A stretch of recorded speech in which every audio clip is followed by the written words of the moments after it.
पिछली वीडियो में बेटा आपने बाल गोविंद भगत के क्रियाक्रम देखे कि उन्होंने अपनी पतोहू के द्वारा आग दिलवाई, फिर उसे शादी करने के लिए दूसरी शादी के लिए अपने भाई के साथ भेज दिया। ये सब आपने देखा। अब आगे बाल गोविंद भगत की मौत उन्हीं के अनुरूप हुई। उन्हीं के अनुरूप मतलब वो चाहते थे कि मैं हर समय भजन कीर्तन करता रहूं, मेरा एक भी समय ना एक भी ऐसा नियम ना हो जो मेरा टूट जाए। तो ऐसे ही उनकी मौत हुई जैसा वो चाहते थे। भजन कीर्तन उनका एक समय का भी नहीं छूटा। वह हर वर्ष गंगा स्नान करने जाते। बाल गोविंद भगत हर साल में एक बार गंगा स्नान के लिए जाया करते थे। और स्नान पर उतनी आस्था नहीं रखते जितनी संत समागम और लोक दर्शन पर। उन्हें स्नान से कोई ज़्यादा मतलब नहीं था, उन्हें तो मतलब था संत समागम और लोक दर्शन से। पैदल ही जाया करते थे। करीब 30 कोस पर गंगा थी। साधु को संबल लेने का कोई हक नहीं, और गृहस्थ किसी से भिक्षा क्यों मांगे। बेटा ये लाइनें जो हैं सबसे मुश्किल हैं, इनको समझ लें। संत समागम और लोक दर्शन। संत समागम का मतलब है कि संतों का जो कार्य होता है, वो संत किस प्रकार का जीवन जीते हैं, वो संत समागम। और लोक दर्शन जो सांसारिकता है, गृहस्थ जीवन है, वो कैसा होता है। तो ये बातें इसमें बताई गई हैं। 30 कोस तक वो जाते थे, 30 कोस वापस आते थे, 60 कोस हो जाता है। और साधु को संबल लेने का क्या हक। साधु सहारा नहीं लेता। संबल मीन घर से खाना वगैरह लेकर के नहीं चलता है, क्योंकि साधु लोग तो मांग करके खाते हैं। और गृहस्थ किसी से भिक्षा क्यों मांगे। और गृहस्थ को किसी से भिख लेकर के नहीं खाना होता, वो घर से लेकर ही चलते हैं। लेकिन बाल गोविंद भगत न साधु भी हैं और गृहस्थ भी हैं। वह कहता है कि मैं किसी से भिक्षा लेकर खा नहीं सकता क्योंकि मैं गृहस्थ हूँ, और मैं भोजन लेकर के चल नहीं सकता क्योंकि मैं साधु हूँ। आपको बात समझ आ गई होगी। इसलिए वो घर से खाकर चलते, तो फिर घर पर आकर ही खाते थे। रास्ते भर खंजड़ी बजाते, गीत गाते, प्यास लगती तो केवल पानी पी लेते थे।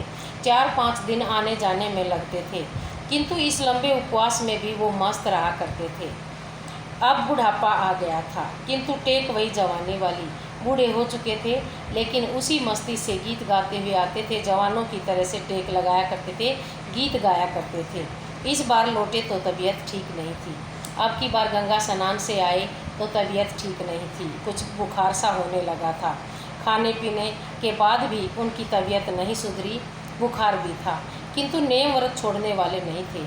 उन्होंने जो नियम बना रखे थे, सुबह शाम भजन कीर्तन करना है, खेतों में जाना है, 2 समय स्नान करना है, वो सब कार्य वो कर रहे थे।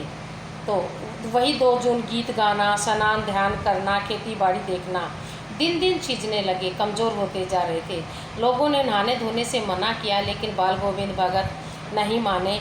आराम करने को कहा तो हंसकर टाल दिया। उस दिन संध्या में भी, शाम के समय भी उन्होंने गीत गाए और सो गए।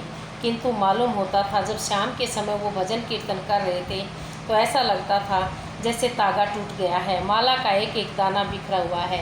और एक एक शब्द उनके मुंह से जब निकल रहा था तो अच्छे से नहीं निकल रहा था, जैसे मन के गिरते हैं ऐसे एक एक शब्द धीरे धीरे आ रहा था। भोर में लोगों ने गीत नहीं सुना, शाम को गीत गा करके सोए। सुबह गीत गाने का टाइम हुआ, उससे पहले ही वो चल बसे, गीत नहीं गाए। लोगों ने घर जाकर देखा तो बाल गोविंद नहीं रही, सिर्फ उनका पंजर पड़ा था।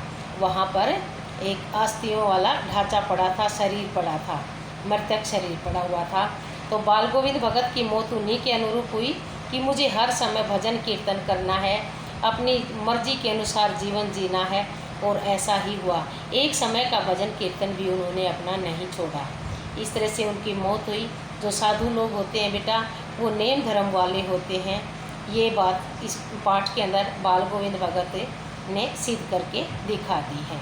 तो ये था आपका पूरा का पूरा चैप्टर। इसको अच्छे से पढ़ना है, और इसके इंटरनल क्वेश्चन भी आपसे पूछे जाएंगे, और बाद में जो अभ्यास के क्वेश्चन हैं वो भी आप करेंगे, उनको मैं भेज दूँगी।